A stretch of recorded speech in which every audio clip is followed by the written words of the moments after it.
ప్రభువు మన కొరకు ఉద్దేశించిన వాక్య ధ్యానాంశము లూకాసు వార్త 13వ అధ్యాయము 9వ వచనం. అది ఫలించినా సరి,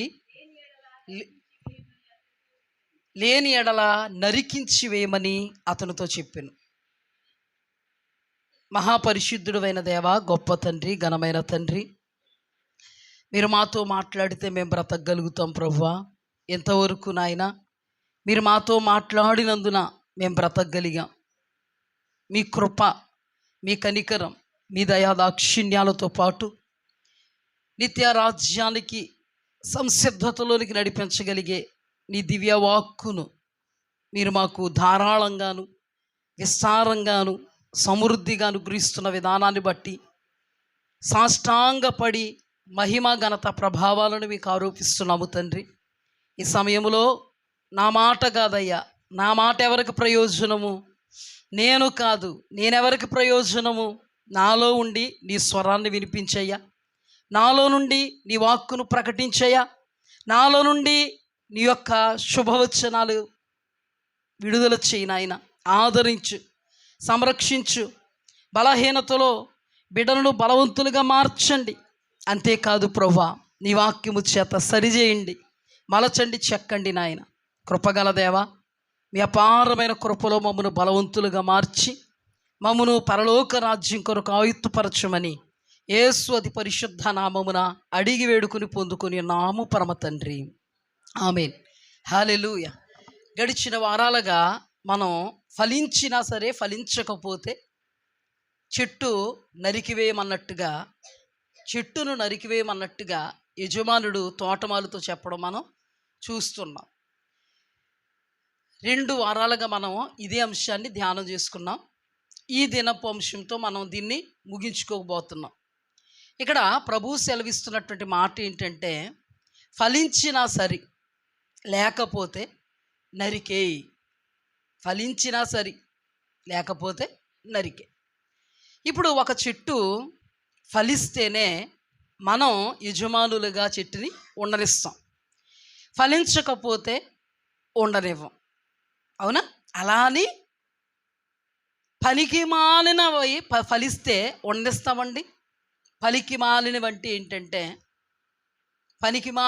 ఏంటంటే ద్రాక్ష పళ్ళు ఎలా ఉండాలి? సపోజ్ తీయగా ఉండాలి కదా. కారు ద్రాక్షలే కాస్తుంది అనుకోండి, ఏం చేస్తారు మీరు? ఉండడం ఇంకా అనవసరం. ఓకే, జామ చెట్టు ఉంది, లోపలన్నీ పుచ్చుల కిందే ఫలిస్తుంది. అది బయటికి బాగానే కనబడుతుంది, లోపల కట్ చేసేటప్పటికి లోపల ఎలా ఉంది? పుచ్చులు, పురుగులు. తింటామా? ఏమంటే మేడిపండు చాలా అందంగా ఉంటుందండి చూడడానికి. మేడిపండు చూడు మేలిమై ఉండు, చాలా అందంగా ఉండు. మేడిపండు చాలా అందంగా ఉంది, వేసుకుందాం ఇంటి దగ్గర, ఫలాలు తిందాం అనుకుంటారా? పొట్ట విప్పు చూడు పురుగులుండు. అంటే ఒక చెట్టు ఒక మంచి ఫలాన్ని ఫలిస్తేనే మనకి అక్కరకు వస్తుంది. ఒక చెడ్డ ఫలాన్ని ఫలిస్తే, ఒక కాని ఫలాన్ని ఫలిస్తే మనమే దానిని ఉండనివ్వము. మనం ఏం చేస్తాం? ఉండనివ్వం. అలాంటిది దేవుని యొక్క బిడ్డలు మంచి ఫలాలు ఫలించాలని ప్రభు అనుకుంటారు.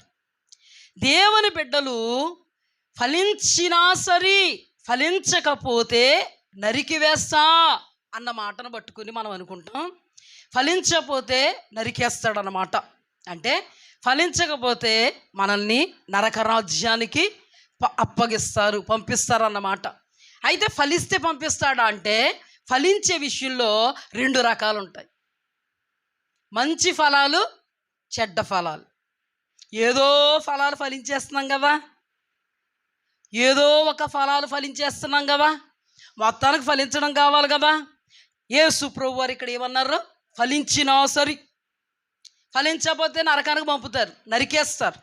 మొత్తానికి ఏదో ఫలాలు ఫలిస్తున్నాం కదా అని అనుకుంటారేమో అని నేను మీతో చెప్తున్నాను. మీ ఇంట్లో చెడ్డ ఫలాలు ఫలించేటువంటి చెట్టును ఉంచుతారా? మంచి ఫలాలు ఫలించేటువంటి చెట్టును ఉంచుతారా? మీరే చెప్పాలి కొంచెం. మంచి ఫలాలు ఫలించకపోయిన చెట్టును ఉంచుతారా? ఫలించే చెట్టునే ఉంచుతారు. దేవుడు కూడా ఎగ్జాక్ట్గా ఫలించకపోయినా నరికేస్తాడు. అలాగని ఫలించి చెడ్డ ఫలాలు ఫలించిన నరికేస్తాడు. ఈ రోజున మనం ధ్యానం చేసుకోబోయేటువంటి ధ్యానాంశం ఏంటంటే మంచి ఫలాలు, చెడ్డ ఫలాలు. మంచి ఫలాలు, చెడ్డ ఫలాలు. దేవుని వాక్యంలో మత్తయి సువార్త 7వ అధ్యాయంలో రాయబడిన మాట ఏంటంటే, ప్రభువా ప్రభువా అని పిలుచు ప్రతివాడు పరలోక రాజ్యములో ప్రవేశించడు కానీ నా తండ్రి చిత్తమును చేయువాడే ప్రవేశించును. హల్లెలూయా. ఇప్పుడు తండ్రి చిత్తం ఏంటి? తండ్రి అసలు మనల్ని ఎందుకు ఏర్పాటు చేసుకున్నారు అంటే, యోహాను సువార్త 15వ అధ్యాయంలోనికి మనం వెళ్ళినట్లయితే అక్కడ ప్రభువు, మీరు నన్ను ఏర్పాటు చేసుకోలే, నేనే మిమ్మల్ని ఏర్పాటు చేసుకున్నాను. మీరు ఫలించుటకు, మీ ఫలము నిలిచిండుటకు నేను మిమ్మల్ని ఏర్పాటు చేసుకున్నాను. అవునా? ఫలించుటకు, ఫలము నిలుచుటకు. ఇప్పుడు చూడండి, దేవుని చిత్తం ఏంటి మన విషయంలో? ఫలించాలి, మన ఫలము నిలిచి ఉండాలి. ఇప్పుడు ప్రభువా ప్రభువా అన్న వాళ్ళ గురించి మాట్లాడుతున్నారు. అంటే క్రైస్తవులందరూ కూడా ప్రభువా ప్రభువా అని అంటాడు. అవునా? అవునా? గోవిందా గోవిందా అని ఎంత మాత్రం అనరు. ఏమంటే మీరు ఏమన్నా అంటారేంటి ఎప్పుడైనా? మనమే కాదు, ఎవరు అనరు కదా. ప్రభువా ప్రభువా అంటే ఇప్పుడు దేవుని వాక్యంలో ప్రభువా ప్రభువా అని పిలుచు ప్రతివాడు పరలోక రాజ్యములో ప్రవేశించడు, కానీ తండ్రి చిత్తమును చేయువాడే ప్రవేశించును. ఇప్పుడు ప్రభువా ప్రభువా అని పిలిచినంత మాత్రాన అసలు దేవుడి దగ్గరికి ఎందుకు వచ్చాము అంటే పరలోక రాజ్యం కొరకే రావాలి మొట్టమొదటిగా. ఈ రోజుల్లో చాలామంది క్రైస్తవులు ఏదో ఆశించి వస్తున్నారు. అందుకని పాపం ఏదో దక్కట్లేదని వెనక్కి వెళ్ళిపోతున్నారు. అది కాదు. మొట్టమొదటిగా మనం ప్రభు దగ్గరికి ఎందుకు రావాలి? పరలోక రాజ్యము నిమిత్తము. యేసు ప్రభు వారి లోకంలో ఉన్నప్పుడు పరలోక రాజ్యము సమీపించింది, మారు మనస్సు పొందండి, మారు మనస్సుకు తగిన ఫలాలే పరలోక రాజ్యం మిమ్మల్ని చేరుస్తాయి. ఇప్పుడు ప్రభు చిత్తం ఏంటో మనకు అర్థమైంది. మనం ఫలించాలి, మన ఫలం నిలిచి ఉండాలి. ఇప్పుడు మనం ధ్యానం చేసుకుంటున్నాము. ఇప్పుడు మనం మంచి ఫలాలు ఫలించాలి, చెడ్డ ఫలాలు ఫలించకూడదు. అలాగని మంచి ఫలాలు ఫలించినా ఆ ఫలాలు నిలిచి ఉండాలి. ఎంత ఉంది, ఫలించేసాం కదండి అంటే సరిపోదు. ఫలించేసాము కదండి అంటే సరిపోదు. ఫలించామంటే చెడ్డ ఫలాలు కాదు, మంచి ఫలాలు ఫలించాలి. మంచి ఫలాలు ఫలించిన తర్వాత ఆ ఫలాలు నిలిచి ఉండాలి. హల్లెలూయా. ఎన్ని స్టెప్స్ ఉన్నాయండి? ఎన్ని స్టెప్స్ ఉన్నాయి? మనకి కూడా చెట్టు ఫలించేసిందండి శుభ్రంగానే. ఫలించేసి పరిపక్వం అయ్యే ముందు రాలిపోయి జబ్బు దానికి. పరిపక్వం అయ్యే ముందని ఎందుకన్నా తెలుసా? మళ్ళీ మొగ్గేసేస్తామండి, ఎలాగోలా తినేస్తామండి అంటారు కదా. పరిపక్వం కాకపోతే మొగ్గేస్తే కుళ్ళిపోద్ది. నువ్వు ఎందులో పెట్టి మొగ్గేసినా కుళ్ళిపోద్ది. అంటే దాని అర్థం ఏంటంటే నువ్వు ఫలించాలి, అది మంచి ఫలములు ఫలించాలి, ఆ ఫలములు నిలిచి ఉండాలి, నిలబడాలి. అంటే దీని అర్థం ఏంటంటే ఫలాలను నిలుపుకోవాలన్నా, ఫలాలను త్రెంచేసుకోవాలన్నా, లేకపోతే రాల్చేసుకోవాలన్నా చెట్టు మీద ఆధారపడి ఉంది. చెట్టుకి ఏదైనా రోగం వచ్చిందనుకోండి, ఒక రోగం వచ్చిందనుకోండి, దీనికి ఏదో రోగం వచ్చింది అందుకే నిలవట్లేదు. ఏంటి? ఫలాలు. అంత ఎందుకంటే వరికి ఏదైనా రోగం వచ్చిందనుకోండి, దుబ్బుకున్నాయన్నీ రాలిపోతే దానికి ఏదో రోగం వచ్చిందంటారు. ఓహో డిసీజా? మరి చక్కగా వినండి, మరి ఏమొస్తే రోగం వచ్చిందంట. అంటే ఇప్పుడు చెట్టుకి రాలిపోతున్నాయంటే ఏదో రోగం వచ్చింది. ఏ రోగం చెప్తాను? ఏ రోగం? జాగ్రత్తగా మీరు జ్ఞాపకం చేసుకోండి, కథ చెప్పినట్టు చెప్తున్నా. ఏదో రోగం వస్తేనే ఏమవుతుంది? చెట్టు రాలిపోతే అదో రోగం, రాలిపోయే రోగం. ఉంచుకోది చెట్టు ఫలాలని, పాపం ఫలిస్తుంది మహాతల్లి. ఈ చెట్టు ఫలిస్తుంది, కానీ దానికి వచ్చినటువంటి డిసీజ్ ఏంటంటే రోగం ఏంటంటే, రుగ్మత ఏంటంటే ఫలాలు రాలిపోతున్నాయి. ఫలాలు రాలిపోతున్నాయంటే సంథింగ్, ఏదో రోగం ఉంది దానికి. రోగం లేకపోతే నేను రాలవండి, అంతే కదా. ఇప్పుడు జాగ్రత్తగా మనం ఎందుకు ప్రభువు మనల్ని ఏర్పాటు చేసుకున్నారు, ప్రభువు చిత్తం ఏంటి మన విషయంలో అంటే, మనము ఫలించాలి, మన ఫలాలు నిలిచి ఉండాలి, రాలిపోకూడదు. అది మన మంచి ఫలాలు ఫలించాలి, చెడ్డ ఫలాలు ఫలించకూడదు. ఇదే దేవుని చిత్తం. ఎందుకంటే ఈ మంచి ఫలాలే పరలోక రాజ్యం మనల్ని చేరుస్తాయి. హల్లెలూయా. ఈ మంచి ఫలాలే పరలోక రాజ్యంలో మనకు ధనం అవుతాయి. హల్లెలూయా. మనం చేరడానికి అవే మనకు ధనం అవడానికి కారణమవుతాయి. మత్తయి సువార్త 7వ అధ్యాయంలో ప్రభువా ప్రభువా అని పిలుచు ప్రతివాడు పరలోక రాజ్యంలో చేరడు. ఎవరు చేరతారు? నా తండ్రి చిత్తం చేయువాడే. అంటే ఎవడు ఫలిస్తాడో, ఎవడు ఫలాలు నిలిచి ఉంటాయో, లేకపోతే ఎవరు ఫలిస్తారో, ఎవరి ఫలాలు నిలిచి ఉంటాయో వారు మాత్రమే పరలోకం వెళతారు. ప్రభువా ప్రభువా అన్నంత మాత్రాన వెళ్ళరు. ప్రార్థన అన్నంత మాత్రాన వెళ్ళరు. సహవాసం అన్నంత మాత్రాన వెళ్ళరు. మంచి ఫలాలు ఫలించాలి. దేవుని వాక్యంలో మంచి ఫలములు ఫలించని ప్రతి చెట్టు నరికి వేయబడి అగ్నిలో పారవేయబడును. ప్రతి చెట్టుని, వాడు మినిస్టర్ అయినా, కోటీశ్వరుడైనా, కోట్లకు పడగలిస్తున్న వాడైనా, వాడు దరిద్రుడైనా ఒకే న్యాయం. ప్రతివాడు మంచి ఫలములు ఫలించని ప్రతి చెట్టు, అంటే మంచి ఫలాలు ఫలించకుండా కాని ఫలాలు ఫలించిందనుకో, ఎక్కడికి వెళ్ళిపోద్ది? సీదా ఈ చెట్టు అనబడే మనిషి నరకంలోనికి వెళ్ళిపోద్ది. ఇప్పుడు చెప్పండి, ప్రభువా ప్రభు అని పిలిచేవాడు పరలోకంలో ప్రవేశించడంట. తండ్రి చిత్తమును చేయువాడే ప్రవేశించును. హల్లెలూయా. అందులోనే ప్రభు మాట్లాడారు, మంచి చెట్టు మంచి ఫలాలు ఫలిస్తుంది, చెడ్డ చెట్టు చెడ్డ ఫలాలు ఫలిస్తుంది. మంచి చెట్టు చెడ్డ ఫలాలు ఫలించదు, చెడ్డ చెట్టు మంచి ఫలాలు ఫలించదు. మంచి చెట్టు అయితే మంచి, చెడ్డ చెట్టు అయితే చెడ్డ. మన చెట్టు మామిడి చెట్టు అయితే సపోటాలు కాయదు. ఏమండి, మన చెట్టు మామిడి చెట్టు అయితే మామిడి పళ్ళే కాస్తుంది, అవునండి. అది ఇది కూడా కాయదు. అంటే ఏంటంటే మంచి చెట్టు మంచి, చెడ్డ చెట్టు చెడ్డ. మంచి చెడ్డ కాయదు, చెడ్డ మంచి కాయదు. దీన్ని బట్టి మనకు అర్థమవుద్ది అన్నమాట. అక్కడ ప్రభు మాట్లాడుతూ ఆ దినానంట అనేకులు, ప్రభువా నీ నామమును ప్రవచించాం, నిన్నే ప్రభువా ప్రభు అని పిలుస్తున్నాం, నీ నామమును అద్భుతాలు చేసాం, నీ నామమును ఆశ్చర్యకార్యాలు చేసాం, నీ నామమును స్వస్థతలు చేసాం, నీవు మాత్రమే మాకు ప్రభుడువు, వేల్పులలో నీ వంటి వారు ఎవరు? నీవే పూజనీయుడువు, నీవే ఆరాధ్యనీయుడువు, మహానీయుడువు, స్తుతులకు స్తోత్రములకు పాత్రుడు నీవే. ప్రభువా తలుపుతీ, మర్చిపోయావా మమ్మల్ని? మీ నామములోనే కదా ప్రభువా అంటే ఒక అతీతమైన మాట మాట్లాడారు ప్రభు. అక్కడ అతీతమైన మాట ఏంటో తెలుసా? అక్రమము చేయువారలారా. ఏ మాటది? దేవుని వాక్యమే క్రమం. హల్లెలూయా. దేవుని ఆజ్ఞ, కట్టడ, విధి, ధర్మం అంత క్రమం. ఆయన తూనిక రాళ్ళు అవి యథార్థమైనవి, న్యాయమైనవి. ఆయన త్రాసు న్యాయమైనది.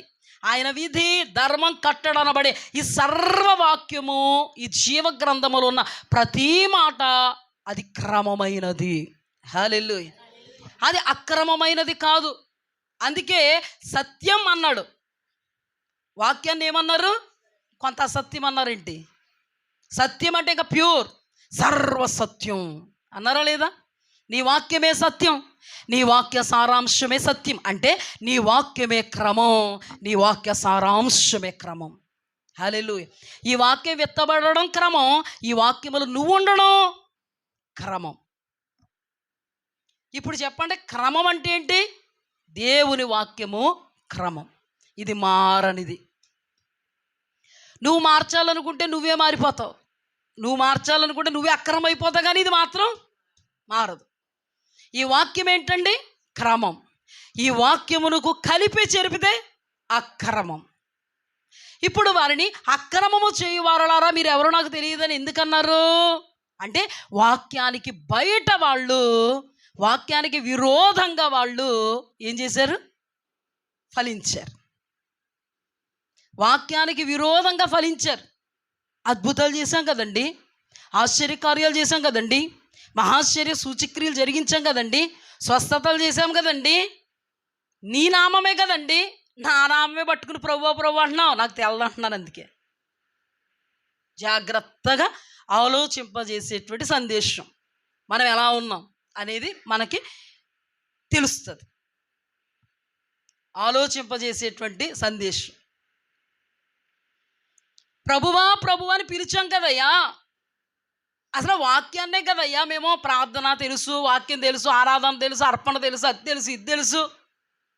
అయినా కానీ ప్రభువా ప్రభు అన్నాం కానీ గోవింద గోవింద అనలేదు కదయ్యా.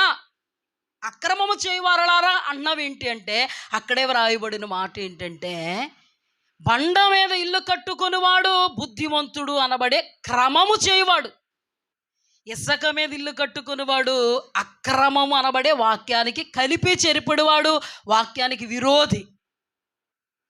అందుకే బండ అనబడేటువంటి దేవుని వాక్యం మీద కట్టబడిన ఇల్లు లేదా చెట్టు లేదా మనిషి స్థిరంగా ఉంటాడు కడ వరకు. వానలు వస్తాయి, వరదలు వస్తాయి, గాలి విసిరి ఇంటి మీద కొడద్ది, మొత్తం నామరూపాలు లేకుండా పోతాడు. ఇసుక మీద కట్టినోడు, బండ మీద కట్టినోడు నామరూపాలు పోతాయా అంటే దాని అర్థం ఏంటంటే, ఒక చెట్టు ఉంది, చెట్టుకి ఫలాలు ఉన్నాయి ఫుల్లుగా, ఎంత గాలి విసిరినా ఎంత వాన వచ్చినా ఆ చెట్టు మీద కొట్టిన ఫలాలు నిర్దిష్టంగా ఉంటాయి. ఎగిరిపో, ఫలాలు రాలిపో. చెట్టు కూడా వేళ్లతో పైకి ఎగిరిపోదు, పటిష్టంగా ఉంటుంది. ఆ చెట్టు ఏంటో తెలుసా? దైవ వాక్య క్రమములో నిలబడినటువంటి చెట్టు అనబడేటువంటి దేవుని యొక్క బిడ్డ, ఆత్మీయుడు. హల్లెలూయా. ఆత్మీయతను కొనసాగించువాడే ఆత్మీయుడు, నీతిని కొనసాగించువాడే నీతిమంతుడు. అలాగే ఉందా? ఇప్పుడు చెప్పండి, ఆత్మీయతను కొనసాగించువాడే ఆత్మీయుడు. స్టెప్ వేస్తామండి అన్నవాడు కాదు. ఇప్పుడు చెప్పండి, వానలు వచ్చాయి, వరదలు వచ్చాయి, గాలి విసిరి ఆ చెట్టు మీద కొట్టాయి. ఖచ్చితంగా గాలి వాన వచ్చి చెట్టుకి కొడితే ఫలాలు రాలుతాయా రాలవా? రాలలేదంటే ఆ చెట్టు గొప్పదనం. హల్లెలూయా. చెట్టు ఈ దినాన మనుష్యునికి సాదృశ్యం, ఇల్లు ఈ దినాన మనుష్యుకు సాదృశ్యం. మీరే దేవుని ఇల్లు అన్నాడు దేవుని వాక్యంలో, మీరే దేవుని ఇల్లు. అవునా? అలాంటప్పుడు ఇప్పుడు బండ అనబడే వాక్యం మీద కట్టబడితే ఫలాలు రాలిపోతాయండి? రాలుతాయా? యోబున్నాడు, అప్పుడు వరకు బోల్డ్ ఫలాలు ఫలించేశాడు. యోబున్నాడు ఆత్మీయుడు, భయభక్తులు కలిగిన వాడు, శ్రద్ధాభక్తులు కలిగిన వాడు. అప్పటికే ఫలాలు చాలా ఫలించేశాడు. వానలు వచ్చాయి, వరదలు వచ్చాయి, గాలి విసిరి ఆ యోబు ఇంటిని కొడితే ఏ ఫలమన్నా రాల్చాడా? భయభక్తి అనే ఫలం రాలిపోయిందండి, యథార్థత అనే ఫలం రాలిపోయిందండి, పరిశుద్ధత అనే ఫలం రాలిపోయిందా? ఆత్మీయత అనే ఫలం రాలిపోయిందా? గాలి వచ్చింది, వానొచ్చాయి, వరదలు వచ్చాయి, ఇల్లు అనబడేటువంటి తన జీవితం మీద కొట్టాయి. తర్వాత కూడా గాలులు వచ్చినా, వానలు వచ్చినా, వరదలు వచ్చినా, ఇంటి మీద కొట్టినా అతను స్థిరంగా ఉన్నాడు. కాబట్టి దేవుడు సాక్ష్యం ఇస్తున్నాడు ఏమనంటే, అతని జీవితంలో అన్ని వరదలు వచ్చాయి, అన్ని వానలు వచ్చాయి, గాలి విసిరి ఆ ఇంటి మీద కొట్టినా అతడు నోటి మాట ద్వారా కూడా యెహోవా నాకు కీడు చేశాడు అనలే. హల్లెలూయా. అది ఏ చెట్టు? మంచి ఫలములు ఫలించిన చెట్టు, బండ మీద ఇల్లు కట్టుకునేటువంటి వ్యక్తి. చెట్టు, ఇల్లు, వానలు వచ్చినా, వరదలు వచ్చినా, గాలి విసిరి ఇంటి మీద కొట్టినా చిరస్మరణీయంగా ఉంది. ఎట్టి పరిస్థితుల్లో కూడా తొణికిసలాడలే. మామూలు వాళ్ళు అయితే ఎంత బాగా తొణికిసలాడిపోతారంటే, నెత్తి మీద కొండ పట్టుకుని నడుచుకుంటూ వస్తుంటే సగమే ఉన్నాయేమో నీళ్లు, మొత్తం మనిషిని అంతటిని కదిపేస్తుంది ఆ నీళ్లు. వచ్చినాడు ఇంకా ఊగుకుంటా రావడమే. ఈ జీవితాలు కాదండి ప్రభువుకు కావలసింది. చెట్టుకు సాదృశ్యంగా ఉన్నాడు ఎవరు? యోబు. యోబు తన జీవితంలో వానలు వరదలు వచ్చాయి, గాలి విసిరి ఇంటి మీద కొట్టేసింది, కానీ తను బండ అనబడే వాక్యం మీద ఈ క్రమములో ఎదిగాడు. ఎన్నో ఫలాలు ఫలించాడు. రాల్చేటంటి ఫలాలు రాలకపోవడం అంటే అది. మన జీవితాల్లో చాలామంది ఫలాలు ఫలిస్తారండి. పరిచర్య చేసి ఫలాలు సంపాదించుకుంటారు, ప్రార్థనలు చేసి ఫలాలు సంపాదించుకుంటారు, అర్పణలు అర్పించి ఫలాలు సంపాదించుకుంటారు, త్యాగపూరితంగా ఏదో చేసి ఫలాలు సంపాదించుకుంటారు. ఏదైనా వచ్చిందంటే, ఏ సమస్య వచ్చిందంటే, దేవుడా ఉన్నావా, చూస్తున్నావా, కళ్ళు ఏమన్నా కాసేపు మూసుకున్నావా, మూసుకోగానే నాకు ఇలాగైపోయిందా? ప్రభు అంటాడు, ఆయన కునుకడు నిద్రపోడు. మరి నువ్వు ఎంత భక్తిగా ఉంటే నీకు ఎందుకు వచ్చింది? యోబు అంత భక్తిగా ఉంటే యోబుకి ఎందుకు వచ్చింది? రాళ్ళు చేసుకుంటాడా, ఫలాలు నిలుపుకుంటాడా? మరి మన జీవితంలో మనం ఫలాలు నిలుపుకుంటున్నామా, రాల్చుకుంటున్నామా? నిలుపుకుంటున్నామా, రాల్చుకుంటున్నామా? నోరు పారేసుకుని రాళ్ళు చేసుకుంటారు కొంతమంది చెయ్యి పారేసుకుని రాళ్ళు చేసుకుంటారు, కొంతమంది యుద్ధానికి వెళ్ళిపోయి రాళ్ళు చేసుకుంటారు, కొంతమంది సహోదరుని ఎవ్వరికీ కనబడం కదా అని లోపల తిట్టుకుని రాళ్ళు చేసుకుంటారు, కొంతమంది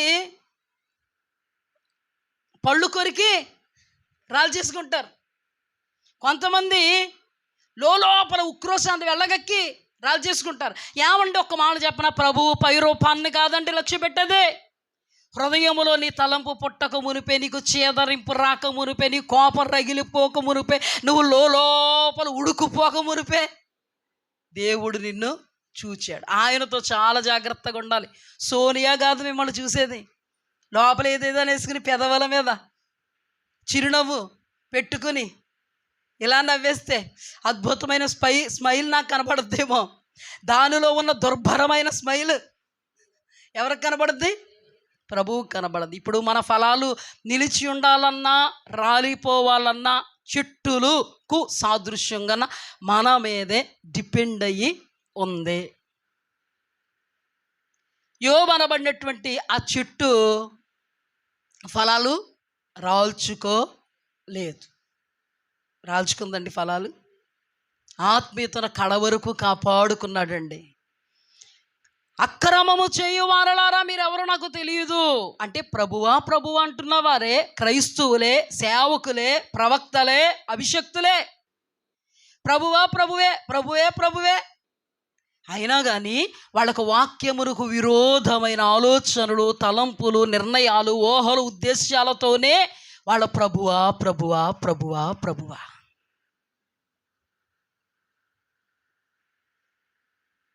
బిలాము ప్రభువే, అభిషక్తుడు, కృపావరాలు కలిగిన వాడు ప్రభువే. అద్భుతం ఏంటంటే ప్రభువే చెప్పారు, ప్రభువా ఫలానా స్థలంలో నుంచి ఫలానా రాజుగారు ఫలానా వాళ్ళను పంపించారు. ప్రభువా నీ పాదదాసుణ్ణి, నీ యొద్దకు రానిదే, నిన్ను అడగనిదే ఏదీ చేసే అలవాటు నాకు లేదయ్యా. అందుకని నీ పరిశుద్ధ పాదాలు పట్టుకుని ప్రాధేయపడుతున్నానయ్యా. వెళ్ళమంటావా, వద్దంటావా? నో వెళ్ళొద్దు బిలాము, వెళ్ళొద్దు. వెళ్ళి చెప్పేశాడండి, నో మా దేవుడు, నా ప్రభువు, నా యెహోవా ఒప్పుకోవట్లే. ఇంకంతే కదా, ప్రభువు మాట మారద్దా?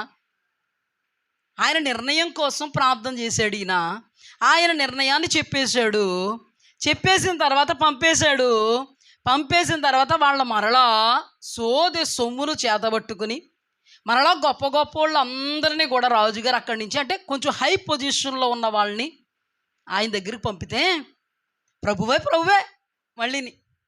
మళ్ళీ ప్రభువే గోవిందలే. మా దేవుడు వెళ్ళొద్దు అంటున్నాడు కదా, వినాయకుడి దగ్గరికి వెళ్దాం ఏంటి, వినాయక చవితి దగ్గరలో ఉంది, మనం ఏమన్నా వింటాడేమో అనుకున్నాడండి. ఎక్కడికి వెళ్ళాడు? ప్రభు ఒక్క మారు చెప్పారు.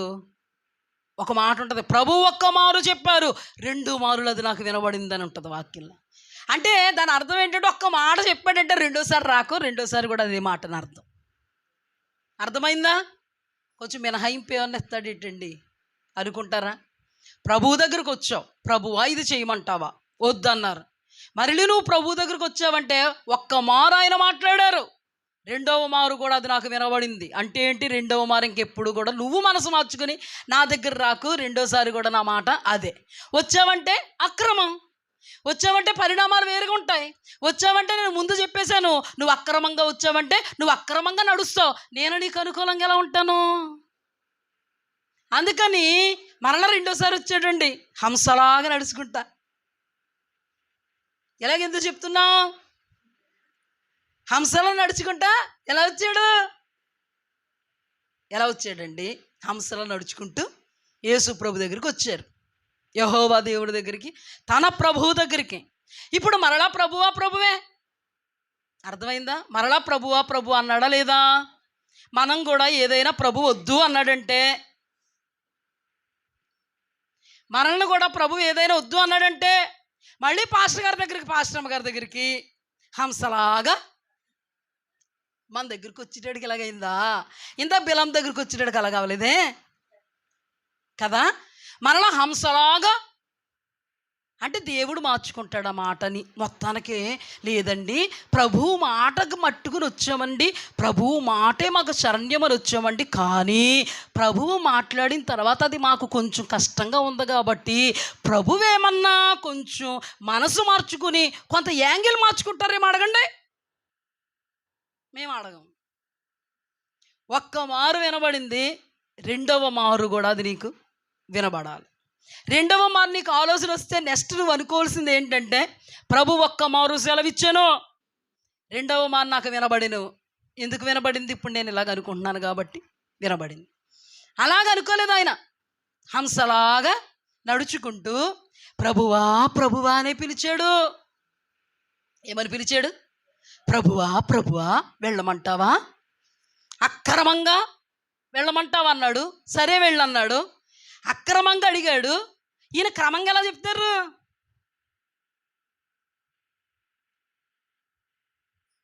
అర్థమైందండి? నీకు ఇంజక్షను ఏ బలహీనతకి అదే ఇంజక్షన్.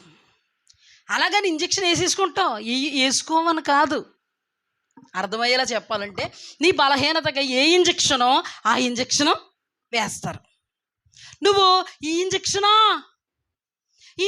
కొంచెం నాకు కష్టంగా ఉంటుంది, మంట పడుద్ది, అందుకని మంట లేని ఇంజక్షన్, ఫోన్లే మంట లేని ఇంజక్షనే చేయించుకున్నావు అనుకో, నీకు రివర్స్లో పనిచేద్ది. అవునా కదా? అది నీకు ఎప్పటికైనా బాగుపడతావా? ఇప్పుడు ఈయన కూడా నువ్వు వెళ్ళమన్నావు కదా ప్రభువా, ఇంజక్షన్ పొడిపించుకున్నాను కదా, ఈడు మరలా ఇంకొక ఇంజక్షన్ పోడు. ఆ ఇంజక్షన్ వద్దు, రియాక్షన్ అయిపోద్ది. ఏమైపోద్ది? రియాక్షన్ అయిపోద్ది. ఇప్పుడు ప్రభు అతను ప్రతికూలంగా ఉంటే ఈయన అనుకూలంగా మాట్లాడతారా? చెప్పండి. అతడు క్రమంగా ఉంటే ఇతడు క్రమంగా, వాక్యం ఎప్పుడూ కూడా ఇతడు క్రమంగా ఉంటే వాక్యం క్రమం, ఇతడే అక్రమం అయిపోతే వాక్యం క్రమమే, కానీ అక్రమం ఎవరైపోతారు? వాక్యం అవ్వదు. అర్థమైందా? మళ్ళీ చెప్పనా? అర్థమైందా? అర్థమైపోయిందా? ఉందా? ఓకేనా? ఇప్పుడు నేనేం చెప్పాను మీకు? ఎప్పటికీ వాక్యం మారదు, ఎప్పటికీ దేవుడు మారడు. ఇప్పుడు ఈయన క్రమంగా ఈ వాక్యం ఏదైతే వచ్చిందో, ప్రభువు ఏదైతే మాట్లాడారో దాన్ని పట్టుకుని నేను రాను, వెళ్ళిపోండి అన్నాడు. ఇప్పుడు అక్కడి నుంచి సంకేతాలు వచ్చేటోడికి మరలా ఈయన అక్రమమయ్యి క్రమమైనటువంటి వాక్యం దగ్గరకు వచ్చిన ఇది ఇతని మీద ఏం చేస్తుంది? నేరారోపణ చేస్తుంది. అందుకని ప్రభు వెళ్ళమన్నాడు కదా అంటాడు. అందుకే ప్రభువా నీ నామంలో ప్రవచించలేదా అన్నారు అక్కడ. ఇక్కడ కూడా బిలాం ఏమనొచ్చు? ప్రభువా ఫస్ట్ సారి వెళ్ళొద్దన్నావు, మరి రెండోసారి నువ్వే కదా వెళ్ళమన్నావు, నీ నామములోనే కదా వెళ్ళాను, అది క్రమం అవుద్దా? చెప్పండి చెప్పండి. ఇక్కడ కూడా దైవజనులు నీ నామములోనే కదా ప్రవచించాం. ఇక్కడ కూడా బిలాము ఆయన నామములు ప్రవచించాడు, ఆయన నామంలోనే వెళ్ళాడు, గోవింద నామంలో వెళ్ళే. అవునా? కానీ ఇప్పుడు ఏమైంది? అది అక్రమం అయ్యింది. అక్రమం అయ్యిందని బిలాము బ్రతుకును వ్రాయించినందుకు మనకు అర్థమైంది. అక్రమం అయిందని గాడిద ద్వారా గద్దించినందుకు మనకు అర్థమైంది. అక్రమం అయిందని బిలాము గాఢాంధకారము కొరకు భద్రము చేయబడ్డాడు అని మనకు అర్థమైంది. మరి అక్రమము చేయవారలారా మీరు ఎవరో నాకు తెలియదంటే దీన్ని బట్టి దీన్ని అర్థం చేసుకోవాలి. దేన్ని బట్టి? దీన్ని మత్తయి సువార్త 7వ అధ్యాయంలో ఉన్నటువంటి దైవ జనాంగమును దీనిని బట్టి మనం అధ్యయనం చేస్తే వీళ్ళు కూడా చెప్పేస్తున్నారు ప్రభు అక్రమము చేయువారలారా. అంటే అంటే దేవుని నామంలో ప్రార్థన చేశారు, దేవుడినే ఆరాధించారు, దేవుడి కార్యాల్లోనే చచ్చిపోయే వరకు ఉన్నారు. కానీ వాళ్ళు బిలాము వలె దేవుడు వద్దన్నది, దేవుని వాక్యం కానిది ఏం చేశారు? నెరవేర్చుకున్నారు. అంటే దాని అర్థం దేవుని వాక్యం కాక తమ సొంత జ్ఞానాన్ని, తమ సొంత ఆలోచనను, తమ సొంత నిర్ణయాన్ని, తమ సొంత ఉద్దేశాలను జరిగించుకుంటూనే వాక్యాన్ని పక్కన పెట్టి వాడబడ్డారు. అర్థమైందా? ఇప్పుడు కూడా చూడండి, దేవుడు ప్రభు వెళ్ళొద్దన్నారు, మరలా ప్రభువా ప్రభు అని పిలిచాడు. ఎవరిని పిలిచి ఈ ప్రభువు నామంలోనే ఇశ్రాయేలీయుల మీదకే ఘాతకం పాతకం వచ్చేలాగా వాడబడ్డాడు బిలాము. కానీ అడిగితే ఏమంటాడో తెలుసా? ప్రభువా నువ్వే కదా వెళ్ళమన్నావు అంటాడందా. ప్రభువా నువ్వే కదా వెళ్ళమన్నావు, నువ్వు వద్దంటే మానేద్దును అంటే మరి ముందు వద్దన్నానుగా, మరి ముందు వద్దన్నానుగా, మరి మళ్ళీ రెండోసారి ఎందుకు అడిగా? నేను ఒక్కసారి చెప్తే ఎన్నిసార్లు చెప్పినట్టు? మరే నువ్వు ఎప్పుడైతే అక్రమములో ఉంటావో ప్రభువు దృష్టికి నువ్వు అక్రమము చేయువాడవు, అక్రమము చేయదానవు, ఇసుక మీద ఇల్లు కట్టుకున్న దానవు. అర్థమవుతుందా? ఈ సందర్భం మన జీవితాల్లో సందర్భాలను మనం అధ్యయనం చేసుకోవాలి, ధ్యానం చేసుకోవాలి. కానీ వీళ్ళు అన్నాడు, నీ నోట ఏ మాట పెట్టానో ఆ మాట పలుకు అన్నాడు. అసలు ప్రభువుకి వెళ్ళడం ఇష్టం ఉండదు. జాగ్రత్తగా అధ్యయనం చేయండి. ప్రభువుకు వెళ్ళడమే ఇష్టం లేదు. అలాంటిది నీ నోట ఏ మాట పెట్టానో ఆ మాట పెట్టాను అదే పలుకు అన్నప్పుడు ప్రభువు ఎందుకు మరలా గాడిద విషయంలో అలా చేయాలి? ప్రభువు ఎందుకు మరలా ఖడ్గము చేతబట్టినటువంటి దేవదూతను ఉంచాలి? ప్రభు ఎందుకు మరలా ఖడ్గము చేతబట్టినటువంటి దేవదూత ద్వారా నీ నడత నా ఎదుట విపరీతంగా ఉందనాలి? అంటే నీ నడత నా ఎదుట అక్రమముగా ఉన్నది. ఎలా ఉంది? నీ నడక నా ఎదుట వాక్యమునకు విరోధముగా ఉంది. జాగ్రత్త సుమా. ఈ దినాన దేవుని బిడ్డలారా, మీ కుటుంబాలలో మీ నడత దేవుని వాక్యానికి విరోధంగా ఉందా? మీ ప్రవర్తన దేవుని వాక్యానికి విరోధంగా ఉందా? మీ మాట, మీ స్థితిగతులు దేవుని వాక్యానికి విరోధంగా ఉన్నాయా? బంధుమిత్రాదుల మధ్యలో విరోధంగా ఉన్నాయా? ఇరుగు పొరుగు మధ్యలో విరోధంగా ఉన్నావా? దేవుని ఎదుట మాత్రం సత్సంబంధాన్ని కలిగి ఉన్నావు అనుకుంటున్నావా? దేవుడు ఏం చెప్తాడో తెలుసా? మనిషికే లింకు పెడతాడు. అందుకే మొట్టమొదటగా నన్ను పూర్ణ హృదయముతో, పూర్ణాత్మతో, పూర్ణ మనస్సుతో, పూర్ణ వివేకముతో ప్రేమించడము ప్రధానమైన ఆజ్ఞ. రెండవ ఆజ్ఞ, నిన్ను వలె నీ పొరుగువారు.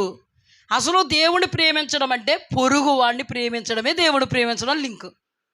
మరి ఇప్పుడు మన జీవితంలో భార్యాభర్తల సంబంధంలో కానీ, తల్లి బిడ్డల సంబంధంలో కానీ, అన్నాదమ్ముల సంబంధంలో కానీ, కుటుంబ విషయంలో దేవుని వాక్యం ఏం చెప్తుందో దానికి విరోధంగా అక్రమంగా ఉన్నావా? ప్రభువు మాట్లాడుతున్న మాట ఏంటంటే, నీ నడత నా ఎదుట విపరీతంగా ఉంది. లేదా బంధుమిత్రాదుల్లో అక్రమంగా ఉన్నావా? దైవ జనాంగం దగ్గర అక్రమంగా ఉన్నావా? ప్రభు అంటారు, నీ నడత నా విషయంలో ఎలా ఉంది? విపరీతంగా ఉంది, అక్రమంగా ఉంది. ఇప్పుడు మత్తయి సువార్తలో ప్రభువా ప్రభు అని పిలిచిన వారు ఎవరు? అక్రమము చేయవారు. ఆయన నామములో ప్రవచించిన వాళ్ళు ఎవరు? అక్రమం చేయని వాళ్ళు. ఆయన నామములో అద్భుతాలు చేసిన వాళ్ళు ఎవరు? అక్రమము చేయవారు. అంటే టోటల్గా దేవుని వాక్యమును పక్కన పెట్టి తమ ఆలోచన, తమ ఉద్దేశాలు, తమ ఊహలను నెరవేర్చుకున్నవారు. ప్రార్థన మానారా? ప్రభు అనడం మానారా? సేవ చేయడం మానేరా? సేవలో వాడబడడం మానేరా? మన జీవితంలో కూడా ఆ పరిధిలో బిలాము ఆ పరిధిలో అలా ఉంటే మన పరిధిలో మనం అధ్యయనం చేసుకోవాలి. మన నడత దేవునికి విపరీతంగా ఉండకూడదు. విపరీతమైనటువంటి నడతలు మనలో ఉండకూడదు. అప్పుడు మనం మంచి ఫలములు ఫలించిన వాళ్ళము కాము. మరి ఎలాంటి ఫలాలు ఫలించిన వాళ్ళం అవుతామంటే చెడ్డ ఫలాలు, కాని ఫలాలు, కారు ద్రాక్షలు. చెడ్డ ఫలాలు, కాని ఫలాలు, కారు ద్రాక్షలు. ఇప్పుడు చూడండి, ఇస్కరియోతు యోధ యేసుక్రీస్తు ప్రభువారి పక్కనే ఉన్నాడు, శిష్యుడుగానే ఉన్నాడు, ఏర్పాటు జనాంగంగానే ఉన్నాడు. అవునా కదా? ప్రభు అంటూనే ఉన్నాడు, ఆయనతో సహవాసంలో ఉన్నాడు, ఆయనతో మాట్లాడుతున్నాడు, ఆయనతో తింటున్నాడు, ఆయనతో తిరుగుతున్నాడు. కానీ మంచి ఫలాలు ఫలించాడా? చెప్పండి, అర్థం అవ్వడం కోసం. మంచి ఫలాలు ఫలించాడా? మరి చాలామంది ఈ రోజున పరిచర్య చేస్తారు, దైవజనులు కుడుభుజాలుగా ఉంటారు, దైవజనుడు అంటే చాలా ప్రేమ అంటారు. అలాగని మంచి ఫలాలు ఫలిస్తున్నారా? అలాగని మంచి ఫలాలు ఉంటాయా వాళ్ళ? ఎంత సహవాసంలో ఉన్నాడండి ఇస్కరియోతు యోధ, ఎంత ఏర్పాటులో ఉన్నాడండి. దేవుడు అతన్ని నమ్మంటే సంచి కూడా ఇచ్చేసాడండి. సంచి కూడా ఇచ్చేసాడు. ఆయనకి తెలదా? మనకు తెలియాలని. ఇప్పుడు ఆ రోజు దేవన్లో ఆయనకు తెలీదా ఇది మనకు ధ్యానం కావాలని, అధ్యయనం కావాలని? ఫలాలు ఏమైనా ఫలించేశాడా? వాక్యంలో నిలిచాడా? అతనిలో ఉన్నటువంటి దుర్భరమైనటువంటి ఆలోచన కలిపి చెరిపి బోధ చేశాడు ఇస్కరియోతు యోధ. బేదలను కటాక్షించవచ్చు కదా, అచ్చా జట్టా మాంసి బోల్డ్ కాస్ట్. అదే గనక అమ్మేసావంటే, కట్టించావంటే సగం కట్ట నా సంచులోకి, సగం కట్ట యేసు ప్రభు సంచులోకి. ఏం ఫలించాడు? పైకి మాత్రం సహవాసం, పైకి మాత్రం ప్రత్యేకింపబడినవాడు, పైకి మాత్రం ఏర్పాటు జనాంగం, పైకి మాత్రం అపోస్తలుడు, పైకి మాత్రం సంచంతా ఆయన చేతుల్లో ఉంటుందంటే యేసు ప్రభు నమ్మారంటే ఆయన ఎంత గొప్పోడు. ఏం ఫలించావు?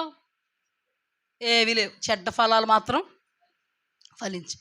ఫిలిప్పును గారడీ సీమోను ఎడబాయకున్నాడంట. ఏం ఫలించాడు? ఘోరమైన దుష్టత్వములో దుర్నీతి బంధకాల్లో ఉన్నట్టుగా నాకు తోచుచున్నది.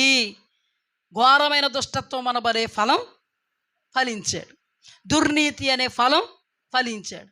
నువ్వు సరైన వాడవుగా దేవుని అంటే నీ నడత విపరీతంగా ఉంది. ఏం ఫలించాడు? ఏమంటే పైకి మరి పాస్టర్ గారు కుడిభుజం కదండి, పాస్టర్ గారు కుడిభుజం కదండి, వంటల్లో ఈయనే మెయిన్, సంఘస్థులందరికీ కూడా మెయిన్ ఇతనే అని ముద్రపడిపోయింది. అంటే పాస్టర్ గారు కుడిభుజం, రైట్ హ్యాండ్. మరి ఇస్కరియోతు యోధ అపోస్తలుడు. అంతమంది శిష్యులకు లేని బాధ్యతను దేవాది దేవుడు ఇస్కరియోతు యోధాకు అప్పగించాడంటే ఎంత గొప్పోడే. కాలిపోతున్నాడు అక్కడ, గొప్పోడు. ఫిలిప్పు పక్కన ఉన్నవాడు చాలా గొప్పోడే, ఆల్రెడీ అక్కడే కాలుతున్నాడు. మరి బిలాము ఎంత గొప్పోడు? మహా గొప్పోడు, గాఢాంధకారం భద్రం చేయబడింది ఆయనకే. మరి ఎంత గొప్పోడు, పైకేమో ఏ వేషం? అలాగని తెలియదా వాళ్ళకి? దేవుని చేత హెచ్చరింపబడలేదా? గారడీ సీమోను హెచ్చరింపబడలేదా? ఇస్కరియోతు యోధ మీలో ఒకడు నన్ను అప్పగిస్తాడంటే ఎవరు ప్రభువా? నేనా అంటే ఇస్కరియోతు యోధ కూడా నేనా ప్రభువా అంటే స్పష్టంగా నీవు అన్నట్టే. అంటే ఏంటి? నువ్వే. మారేడా?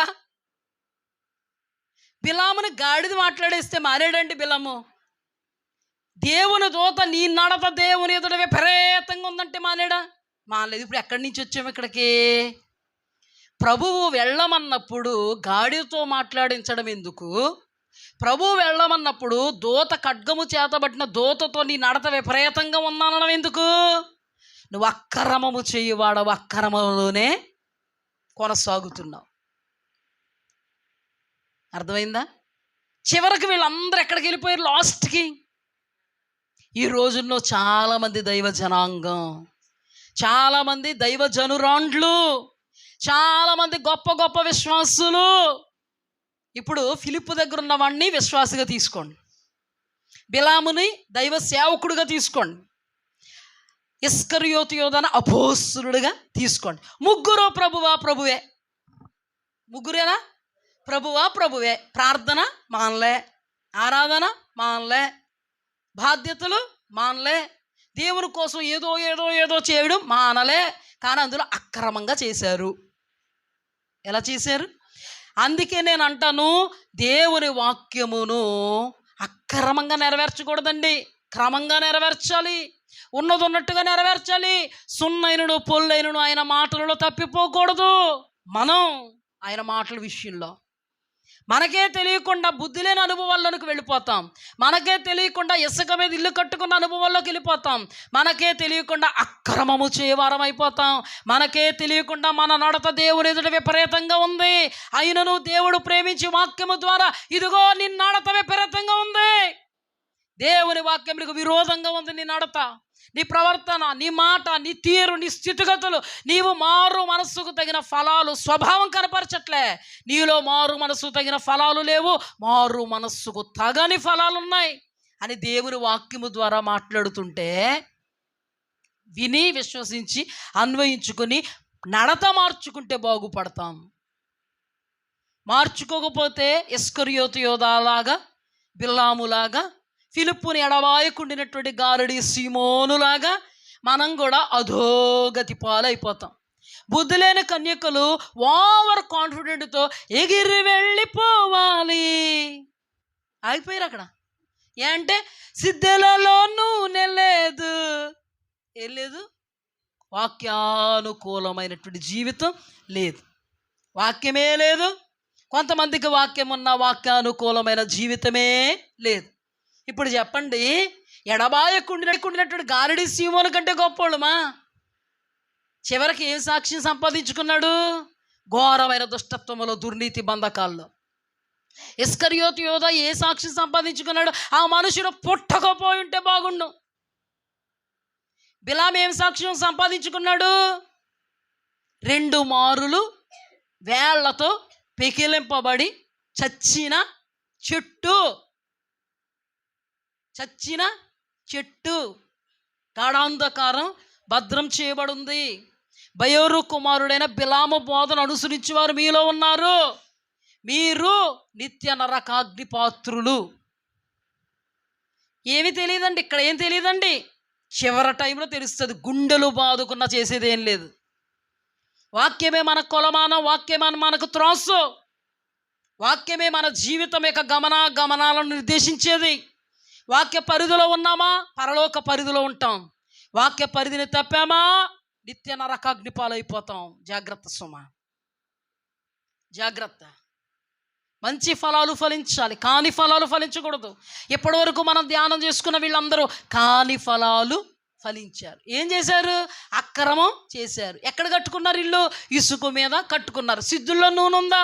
లేదు. పైకి ఏం చేశారు? ప్రభువా ప్రభువా.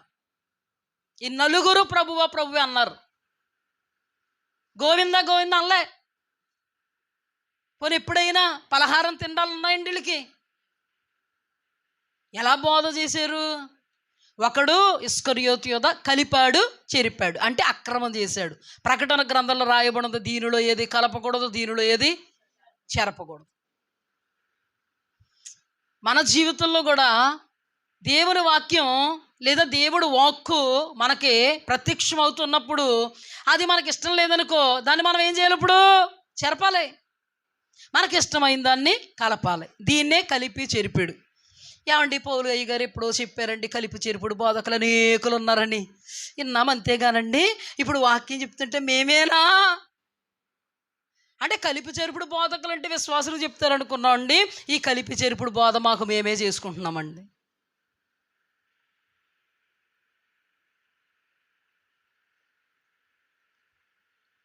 కలిపి చెరిపిడి బోధ మేమే చేసుకుంటున్నామండి. బిలాము బోధన అనుసరించి వారు మీలో ఉన్నారు. బిలాముకి ఏ బోధ? ఏమి చేయను ప్రభువా అని వచ్చిన బాధ. ఏమి చేయను ప్రభువా అంటే, ఇలా చేయము భక్త అని ప్రభు అంటే, ఇలా చేయలేను. లోతును ప్రభు దేవదూతల ద్వారా చేతులు పట్టుకుని బయటకు విడిచిపెట్టి నువ్వు అలా వెళ్ళము, అది నాకు ఇష్టము లేదు, నాకు ఇష్టమైన చోటుకి నేను పోదు, పో మొత్తాన్ని పోయావు, పో నాశనానికి పోయావు. మన ఇష్టం కాదండి. లాజరు కష్టాన్ని అనుభవించాడు. ధనవంతుడు తనకిష్టం వచ్చినట్టుగా జీవితాన్ని లీడ్ చేశాడు. దరిద్రుడు దేవునికి ఇష్టం వచ్చినట్టుగా కష్టాన్ని లీడ్ చేశాడు. ఏమైంది? అబ్రహాము రొమ్మున క్రైస్తవ జీవితం అంటే మనకిష్టం వచ్చినట్టు కాదు, దేవునికి ఇష్టం వచ్చినట్టు. మన హృదయం అంగీకరించట్లేదా? హృదయాన్ని నలగొట్టుకో, విరగొట్టుకో, లోపరుచుకో. శరీరం మాట వింటలేదా? లోపరుచుకో, అనగగొట్టుకో, విరగొట్టుకో. దేవుడు మాట వినడానికి నిన్ను నీవు పురుకొలుపుకో, సెట్ రైట్ చేసుకో. నా నోరింతేనండి, నా మాట ఇంతేనండి, నా తీరింతేనండి, నేను పడిపోతాం ఇంతేనండి, మార్పులు చేర్పులు రావా? అసలు దేవుని వాక్యం అంటే మారాలి. పరలోకం వెళ్ళాలంటే మారాలి. నీ మనస్సు మారి నూతన మగుట వలన రూపాంతరము చెందితేనే దేవుని యొద్ద స్థానము. నేను మారలేనండి, నా మాట ఇంతేనండి, నా తీరింతేనండి, నా ప్రవర్తన ఇంతేనండి, ఎంతవరకమ్మా? ఇంకేమోనండి, ఎంత మారుసుకోవాలన్నా మారతలేదండి. నువ్వు మారకపోతే ఆయన కూడా నీకు అనుకూలంగా మారడమా? ఇప్పటికే ప్రతికూలం అయిపోయాడు. ఆ ప్రతికూలతలోని నిన్ను నరకానికి అప్పగిస్తాడు. అర్థమైందా? దేవుని యొక్క మాటను శిరస వహించడమే, శరము వంచడమే, దేవుని ఎదుట యథార్థంగా నిలబడడం, దేవుని వాక్యాన్ని క్రమంగా నెరవేర్చడమే. క్రమములో నిలబడడం, బండ మీద నిలబడడం, సిద్ధులలో నూనె ఉండడం. అప్పుడు మనం క్రమమైన వారం అవుతాం దేవుని ఎదుట. ఇప్పుడు వీళ్ళందరూ పనికి మాలిన ఫలాలు ఫలించారు. యేసు దేవాది దేవుడు ఇశ్రాయేలుని మీరు అరణ్యంలో రాలిపోతారంటే ఎలా తీసుకుందాం? వాళ్ళందరూ కారు ద్రాక్షలు ఫలించారు, పనికి మాలిన ఫలాలు. అప్పటికప్పుడే దేవుని స్తుతించారు, ఫలం ఉంది. దేవుడి మీద సరిగారు, ఫలం ఊడింది. అప్పటి వరకు మోషే అన్నాడు, మోషే ఎంత గొప్పవాడో అన్నారు, ఫలం వచ్చింది. మోషే ఏమాయనో, సమాధులు లేవా, ఫలం ఊడింది. ఇశ్రాయేలీయులు తెలుసండి, మనకే తెలియదేముందండి. మన్నాను దేవుడు అద్భుతంగా వాళ్ళ కొరకు ఉద్దేశించి కురిపిస్తుంటే వాళ్ళకి నచ్చలేదంట. సవి సారము మల్నాను మేము ఎలా భుజింతుము, మరి ఎలా భుజిస్తాం? అన్నీ కలుపుకుంటాం. మాకు కలుపు కావాలనుకున్నా కలుపుకుంటామండి. ఏం కలుపుతాం? రోటిలో జంతికలు కాదే, రోటిలో ఏం చేస్తాం? జంతికలకు కాదు, రోటిలో దంచుతాం. నెక్స్ట్ తిరగలితో విసురుతాం. మా ఇష్టం, పరికరాలు మావి, పరికరాలు మావి, వాక్యం మాది, మా ఇష్టం, పరికరాలు మావి. తిరగలతో విసురుతాం, అవి యాడ్ చేస్తాం, ఇంగ్రీడియంట్స్ యాడ్ చేసిన తర్వాత పెనం పెడతాం, అట్ల పెనం పెడతాం. ఏం చేస్తాం? అప్పాలు చేసుకుంటామో, చపాతీలు చేసుకుంటామో, దోశల కింద తీసుకుంటామో, ఎవరి ఇష్టం వచ్చినట్టు వాళ్ళు చేస్తాం. కుదరదండి. హలో, వాక్యము ఎవరికి ఇష్టం వచ్చినట్టుగా వాళ్ళు భుజించడానికి కుదరదు. అందుకే వాక్యము విని గ్రహించాలి. ఎవరికి ఇష్టం వచ్చినట్టు వాడు గ్రహించుకోవడానికి ఉండదు. దేవుడు ఎలాగ విత్తుతున్నాడు అలా గ్రహించుకోవాలి. అందుకే ప్రభు వాక్యములో వారు విను మట్టుకు విందురు కానీ గ్రహింపరు, వారి హృదయము క్రొవ్వినది, అంటే అక్రమమైనది. మన చేతుల్లో ఉన్నాయి కదండి, మన ఇష్టం కదండి. పెసరట్టు అయితే పెసరట్టు, ఉప్మా అయితే ఉప్మా చేసుకుంటాం, దోశ అయితే దోశ వేసుకుంటాం. అది నీ ఇష్టం, నీ తిండి నీ ఇష్టం. ఇది నీ ఇష్టం వచ్చినట్టుగా చేయడానికి ఉండదు. కానీ ఇశ్రాయేలీయులు ఎంత మేధావులో తెలుసండి. వంటల సెక్షన్ ఇప్పుడు మొదలెట్టారనుకుంటారు, వాళ్ళు దేంతో మొదలు పెట్టారు? మన్నాతో చేశారు. పాపం ఇప్పుడు తెలియక మేమే అంటున్నారు యూట్యూబ్లో. మా వాళ్ళు ఎంత అలాంటి వాళ్ళు తెలుసు, ఆకాశం నుండి దేవదూతల ఆహారాన్ని దేవాదేవుడు పంపిస్తుంటే డే 1లో నాళ్ళు, ఇప్పుడు కాదు అప్పట్లోనే మా వాళ్ళు ఏం చేశారండి? మా వాళ్ళు దేవుడు ఇచ్చిన ఆహారంతో ఇష్టం వచ్చినటువంటి వెరైటీస్ చేసుకుని తిన్నారు. అందుకే ప్రభువుకి వాళ్ళు ఏమయ్యారు? అరణ్యంలో రాలిపోయారు. ప్రభువుకి వాళ్ళు అయిష్టులయ్యారు. ప్రభు ఎదుట వారు అక్రమము చేయవారయ్యారు. ప్రభువు ఎదుట వాళ్ళ నడత సరైనదిగా లేదు. ప్రభువు ఎదుట వారు బండ మెదిలు కట్టుకోలే, వారు సిద్ధిలలో నూనె లేదు, చెడ్డ ఫలాలు ఫలించారు. కానీ కాలేబు యెహోషువ వాళ్ళు ఫలించారు, ఫలములు నిలిచి ఉన్నాయి. హల్లెలూయా. ఇశ్రాయేలీలాగా ఏమన్నా ప్రవర్తించారా? ఫలించారు, ఫలాలు నిలిచి ఉన్నాయి. ఎక్కడికి వెళ్ళారు? వాగ్దాన దేశానికి వెళ్ళారు, అంటే పరలోక రాజ్యానికి ప్రవేశించారు. ఫలాలు ఉన్నాయి, రాలేయా? వీళ్ళిద్దరికి రివర్సు ఇశ్రాయేలీలు. వారు మోషేను గొప్ప దైవజనుడిగా భావిస్తే మోషే ఏమాయనని వీళ్ళు భావిస్తారు. వాళ్ళ దేవుడు అయ్య బాబోయ్ మమ్మల్ని ఖచ్చితంగా దేవుడు విజయోత్సవముతో నడిపిస్తారు, మనము చూచుచున్న ఉన్నత దేహుల కంటే మన దేవుడు మహా ఉన్నత దేహతుడు, మనం కాదయ్యా మిడతల్లాగా, మనం ఉన్నాం నిజమే, కానీ వాళ్ళే దేవుని ఎదుట మిడతలో అని వీళ్ళంటే, ఏం చూసావు బాబు, మేము చూసింది నువ్వు చూసింది ఒకటేనా? ఖచ్చితంగా వాళ్ళు మనల్ని మింగుతారు. ఒక్కొక్కరు ఎంతంత వేసున్నాడు, ఉన్నత దేహులు, మేం పోతాం, మమ్మల్ని చంపడానికి ఇక్కడ తీసుకొచ్చారు, సమాధులు కూడా ఉండవు ఇక్కడ. మొత్తానికి మన దేవుడికి మన మీద వీళ్ళకి అప్పు చెప్పేద్దామని దేవుడు తీసుకొచ్చాడు. అబ్బా, దేవుడిని అన్నారు, మోసేని అన్నారు. పరిస్థితులు ఏమన్నా వస్తే కాళ్ళు తొక్కేసుకున్నారు, విశ్వాసంతో చూడలేదు, అసలు వాక్యానికి అనుకూలంగానే లేరు. ఎలా ఉన్నారు? విరోధంగానే ఉన్నారు. దేవుడేమో నేను పాలు తేనెలు ప్రవహించే దేశానికి మిమ్మల్ని తీసుకెళ్తానంటే, నువ్వేం తీసుకెళ్తావులే ప్రభువా, వెనక్కి వెళ్ళిపోమా, ఐగుప్తు దేశానికి వెళ్ళిపోతాం, వెనక్కి వెళ్ళిపోతాం, మమ్మల్ని తీసుకువెళ్ళడానికి ఎవరినన్నా పెట్టండి మాకు. మోసే ఏమాయనో మమ్మల్ని మళ్ళీ ఎక్కడ తీసుకెళ్ళాలి? పాలు తేనెలు ప్రవహించే దేశానికి. నో నో నో, ఎక్కడి నుంచి వచ్చాం అక్కడికి వెళ్ళిపోతాం. ఎంత వ్యతిరేకం అండి, అయ్యయ్యో ఎంత వ్యతిరేకం, ఎంత దౌర్భాగ్యం, ఎంత దుస్థితి, ఎంత దిగజారుడు అనుభవం. అద్భుతాలు చూసి, ఆశ్చర్యకార్యాలు చూసి, మహాశ్చర్యకార్యాలు చూసి, సూచక్రియలు చూసి అవిశ్వాసంగా మాట్లాడుతున్న వాళ్ళు ఏమనాలి? ఇంకా అద్భుతాలు అనుభవించి, ఆశ్చర్యకార్యాలు అనుభవించి, మందిరంలో సాక్ష్యం చెప్పి, మైక్ పక్కన సాక్ష్యం చెప్పి, ఇది నిజమా ఏమనాలి? మనం ఎన్నో కోణాలను ధ్యానం చేస్తే అన్నీ అక్రమమే, అన్ని అక్రమమే. చూడండి ఇశ్రాయేలీలు తంతు ఎలా ఉందో చూడండి. అందుకే వాళ్ళ అరణ్యంలో రాలిపోయారండి. అంటే ఒక్క మాట మన అధ్యయనాన్ని బట్టి మనం అధ్యయనం చేసుకుంటే వాళ్ళు ఫలించలే, మంచి ఫలాలు లేవు, ఉన్నాయండి ఇన్ని, కాని ఫలాలు, చెడ్డ ఫలాలు, కారు ద్రాక్షలు. అందుకే అరణ్యంలో ప్రభువు ఏం చేశారు? పాలు తేనెలు ప్రవహించే దేశానికి నడిపించారా? ఇదే మనకి సాదృశ్యం. మన యాత్ర కూడా పరలోక రాజ్యం కొరకైన యాత్ర. మనకే కూడా మోసేలాగా దేవుడు ఏర్పాటు దైవ జనాంగాన్ని ఇచ్చారు. కానీ దేవుడు మీద సనుగుతున్న వారు ఎంతమంది, దైవజనుడి మీద సనుగుతున్న వారు ఎంతమంది, దేని విషయంలో సనుగుతున్నారు? అసలు శరీర సంబంధమైన వాటి విషయంలో, శరీర సంబంధమైన వాటి విషయంలో ఏదైనా లోటు వచ్చిందంటే, ఏదైనా పరిస్థితి ప్రతికూలమైందంటే, ఏదైనా గాబరా పరిస్థితులు వచ్చాయంటే నిరీక్షణతో నిలబడరు వీళ్ళు. ఏమైపోతామో ముందు ఏమైపోతామో. కరోనా వచ్చి ఏమైపోయావు? కరోనా వస్తే ఏమైపోయావు? అందరూ ఏమైపోయావు? నువ్వేమైపోయావు? నీ శక్తా, నీ బలమా, నీ జ్ఞానమా, నీ భుజ బలమా, నీ కండ బలమా, లేకపోతే ఇమ్యూనిటీ పవర్ ఎక్కువైపోయిందా? నువ్వే చీల్చి చెండాడేసావా కరోనాని?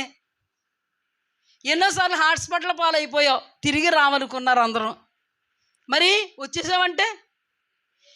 మరి ఇశ్రాయేలీలు ఎర్ర సముద్రం దాటలేదా?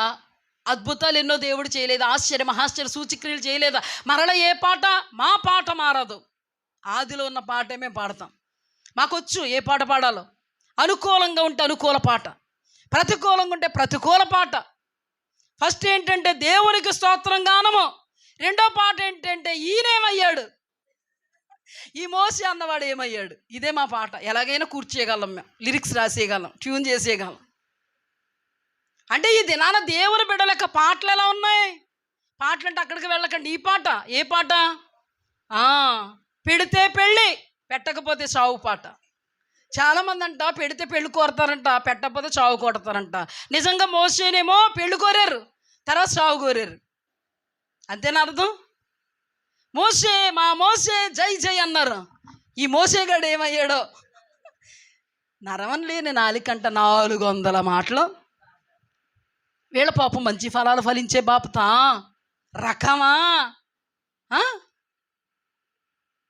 మంచి ఫలాలు కాదండి ఇవి, చెడ్డ ఫలాలు, కాని ఫలాలు, కారు ద్రాక్షలు. కొంతమంది దైవజనులు, కొంతమంది విశ్వాసులకు పేరు పెట్టచ్చు. ఎలాగంటే, అయ్య బాబోయ్ ఈవిడండి ఏదైనా మేలు జరిగితేనండి పాస్టర్మ గారు అంటదండి, ఏదైనా కీడొచ్చిందంటే ఏం చేయమంటారండి అంటదంట. ఇంతకీ నేను ఒకరి దగ్గర మాట్లాడుతుంటే పాస్టర్మ గారు చెప్పారు ఒక ఆమె గురించి, ఈమండి ఇలా కనబడద్దు కానండి, ఏదైనా మా ద్వారా మేలు జరిగితేనండి ఎంతలాగా ప్రేమించేసి, అయ్యో మీరేనండి పాస్టర్ గారు మీ ప్రార్థనలను అంటదండి, అన్ని మేళ్ళు ఒక్కటి చిన్నది ఏదైనా జరిగిందంటే గొడవకొచ్చేద్దండి బాబు. మీలో ఉన్నారు ఎవరన్నా గొడవకొచ్చి వాళ్ళు? అయితే మీ మీద చాలా బెటర్ అనుకుంటా. గొడవకొచ్చేద్దంటే ఆవిడ ఏడుపు తప్ప ఏముండదంట. పాస్టర్ గారు ఈ క్యాండిడేట్ చాలా జాగ్రత్తగా ఉండాల్సిన క్యాండిడేట్ అండి అన్నారు నాతో. ఆవిడ అడ్రస్ ఇస్తాను, లేకపోతే దేశ క్యాంప్ ఆవిడది, పాస్టర్ గారు గంగావతి. అంటే ఈ క్యాండిడేట్స్ మంచి ఫలాలు ఫలించే క్యాండిడేట్సా? అప్పటికప్పుడే మారు మనసు వచ్చేద్ది, అప్పటికప్పుడే లేని మనసు వచ్చేద్ది, ఉండకూడని మనసు వచ్చేద్ది వీళ్ళకి. ఇలాంటి వాళ్ళకి ముద్రలు పడిపోతాయి. పాస్టర్ గారి దగ్గర మోసేకి ముద్ర పడిపోయింది, మోసేకి ముద్రలు పడిపోయినాయి. వాళ్ళు ఎలాంటి ముద్రలు వేశాడు మోసే వాళ్ళ మీద? ఎలాంటి ముద్రలు వేశాడు? మీ గురుండి నాకు తెలుసు అన్నాడు మోసే.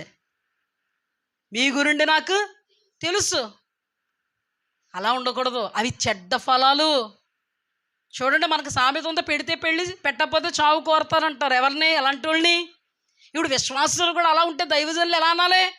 పెళ్ళి చావు 2 కోరేస్తారు వీళ్ళు అనాలి. మంచి ఫలాలా? చెడ్డ ఫలాలు. వీళ్ళందరూ చెడ్డ ఫలాలు ఫలించారు.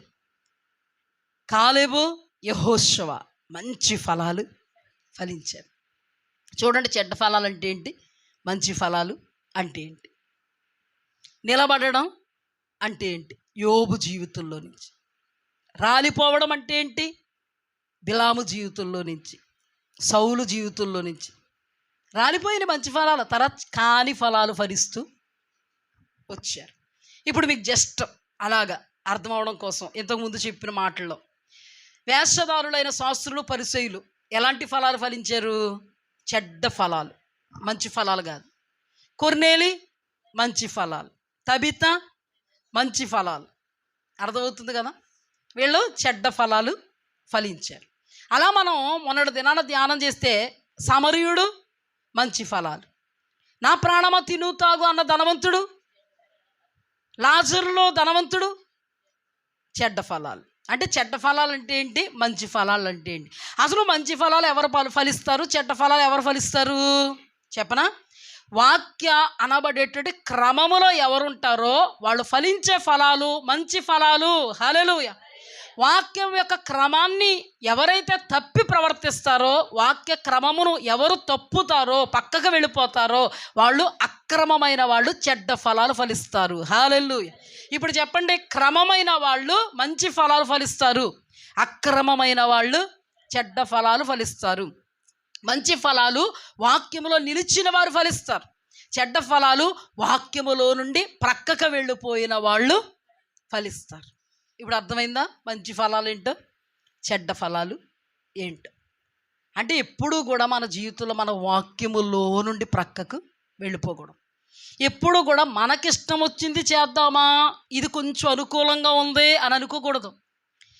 ప్రతికూలంగా ఉన్న దేవునికి ఇష్టం వచ్చింది చేద్దాము అని అనుకోవాలి. అదే మంచి ఫలాలు ఫలించేటువంటి అనుభవము.